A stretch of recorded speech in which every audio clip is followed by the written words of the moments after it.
and welcome back to your favorite segment over here on my channel. At least most of you say that it is. It's another episode of Out of the Vault. If you are new, let me just say welcome. It is a pleasure to have you. And for all of you returning, I'm so glad that you are coming back after all these videos that I have made, going through the magic of Disney canon classics as well as Pixar films. And even though they are not a part of this grouping now, Studio Ghibli is included here simply because it was the great John Lasseter who bought the whole library at the time over here to the United States for many moviegoers to enjoy. And today we're going to take a look at a very interesting film directed by, of course, Hayao Miyazaki's partner in crime, the late Isao Takahada, with one of his most standout, unique films, at least for me. And that was the 1999 classic, the 11th in the Studio Ghibli library, My Neighbors The Yamadas. Now, what makes My Neighbors The Yamadas so interesting to me? Well, historically, in the world of Studio Ghibli, this year that this movie came out, 1999, is a very interesting year because it wouldn't be until the following year when a certain Studio Ghibli film would hit the theaters in Japan and eventually over in the United States that would officially make Hayao Miyazaki and Isao Takahada legendary names beyond their homestead of Japan. And of course that would be the release of Spirited Away, which would eventually go on to win the 2002 Oscar for Best Animated Feature. So the fact that this is the one film that came out before the game changed for Studio Ghibli is very interesting to me.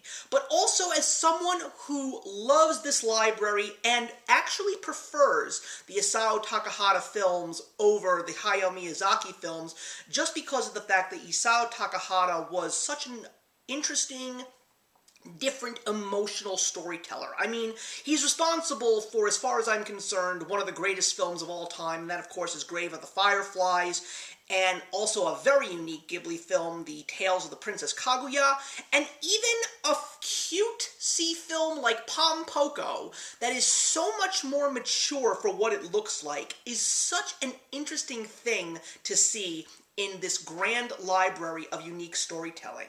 But My Neighbors The Yamadas is unlike anything that Isao Takahada had done before, especially when it comes to an animation perspective. It is so interesting because it looks like the coloring book of a 4-year-old child. Simple sketches, but the story is so deep it feels like a classic film like Castle in the Sky.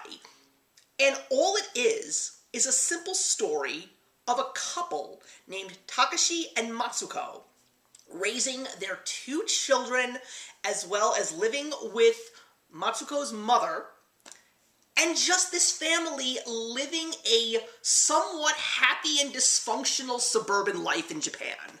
That's all My Neighbor The Yamadas is. And it is such a delight to watch. The music is so poppy and cute. The characters are so funny. That's another thing that I don't often see from Isao Takahada. I don't think anybody sees it from Isao Takahada. This is a movie that makes you laugh. It's not meant to be serious. It's not meant to be groundbreaking. It's just, let's show you family life in modern-day Japan. That's all it is. The English cast includes the greats Jim Belushi and Molly Shannon, and of course one of the greatest voice actresses ever, Tress MacNeille. Love her. It's a wonderful, charming, lighthearted film. I mean, this is the kind of movie that you pour yourself a cup of tea, wrap yourself up in a warm blanket, and just enjoy. And it's probably also one of the most relatable films in the Studio Ghibli library because everything that you see in this film that goes on with the Yamadas are things that you have probably seen happen in your own family. When one of your kids discovers love for the first time, when your kids forget their books or their umbrella, when you accidentally lose a family member in a shopping mall, or when, and this happens no matter who you are or where you live, someone is going out to get something from the store, and you remember what you need for them to get you after they've walked out the door. It's a fun movie. There's really not much else to say about it because it's just that simple, it's just that pure, and it's just that enjoyable. And I always say to people when it comes to some of the better Studio Ghibli films, and I don't think I've ever said this to anybody before, Whisper of the Heart is my favorite Studio Ghibli film of all time. I love Grave of the Fireflies too, but it's so different from Whisper of the Heart. But My Neighbors The Yamadas comes in my top three. It's Whisper of the Heart, Grave of the Fireflies, My Neighbors The Yamadas.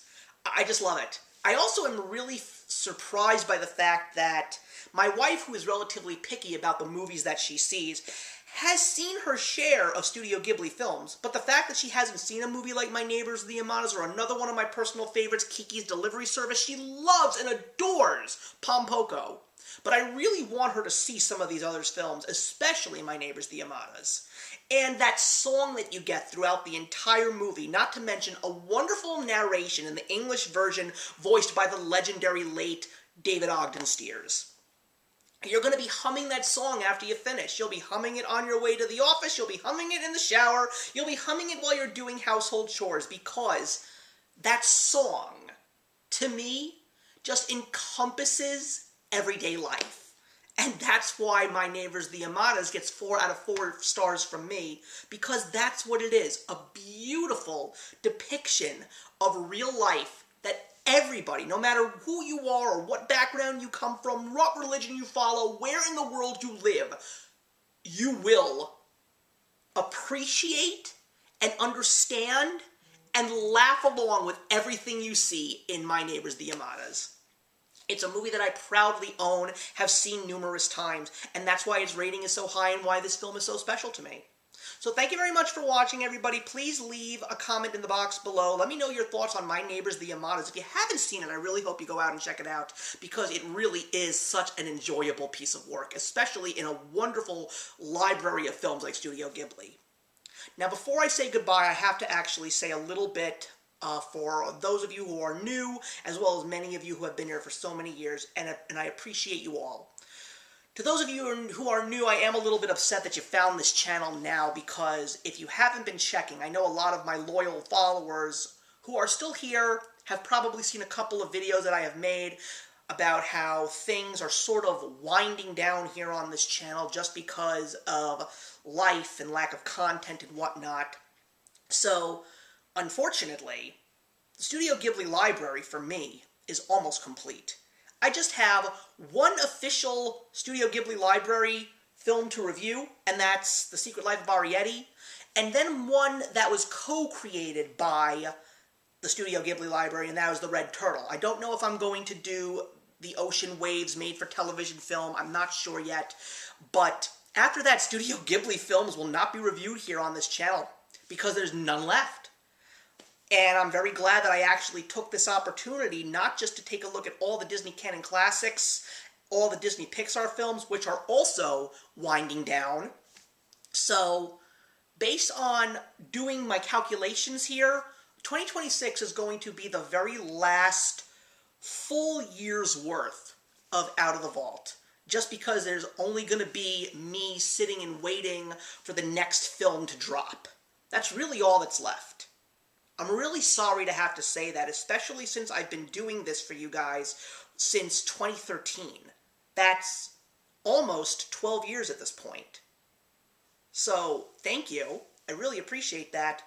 But also, and I think maybe I'll make another overall video about this, between seeing the Funko Pop videos coming to an end, not many DCU updates coming out, and definitely not regular film reviews, music reviews, TV reviews like I used to do, and it feels like I haven't done those for ages. I also know that I'm sort of feeling my own mortality. I mean, it's 2025, and just 2 months ago, because we're in October now, a little less than 2 months, I turned 43. I've been doing this for a long, long time, and I don't think I see myself doing this much longer. I definitely don't want to do this when I'm 50 years old. Unless a miracle happens and my daughter will see these videos and say, I want to do these, then the lawn gnome will return with another person. But I don't think that that's going to be something I'm going to force, so don't keep your hopes up, guys. Don't hold your breath. I'm being serious. So, yeah. I think that the lawn gnome is going to be retiring at the end of 2026.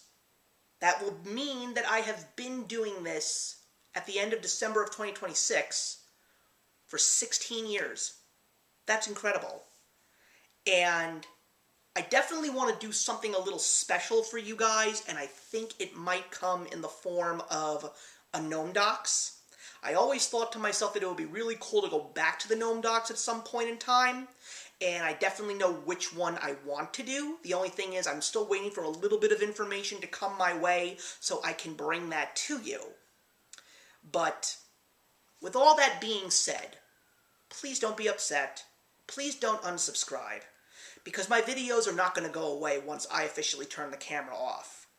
I will appreciate and truly love every single one of you who stayed here, who watched, who commented, who liked, who even joined me with some of my conversations when I did live streams. It's been a tremendous, tremendous adventure. The fact that we're now going on almost 5 years since I discontinued my original format, which was 10 years worth of work, to actually do the current format for the last 5 years is miraculous. I think that's the best way to describe it, miraculous. But I feel right now I need to really start focusing on myself and my family and my health and doing different things, because I may not be an extremely eccentric extrovert, but I need to go out and I need to touch grass. I really do. Because sitting at home and working, being a now work-from-home dad most of the time, and now trying to connect with a brand new faith community that my family and I have just become a part of, I think I'm ready to start doing some other things and going on some other adventures. However, I will always appreciate you all. So, I'm still here. We're not done yet. But I just want to let you guys know, the last stop on this train, we're heading towards it. So, my advice to you is when we officially get to the end of the line, get off the train and buy a ticket for a new adventure yourselves. And I will always appreciate the time that we've spent together. But in the meantime, I will see you in the next one. If you enjoyed the video you just watched, feel free to leave a comment. Also, feel free to subscribe if you want to be up to date with our latest videos. Thank you so much for joining us today, and we'll see you in the next one. Actions speak louder than words.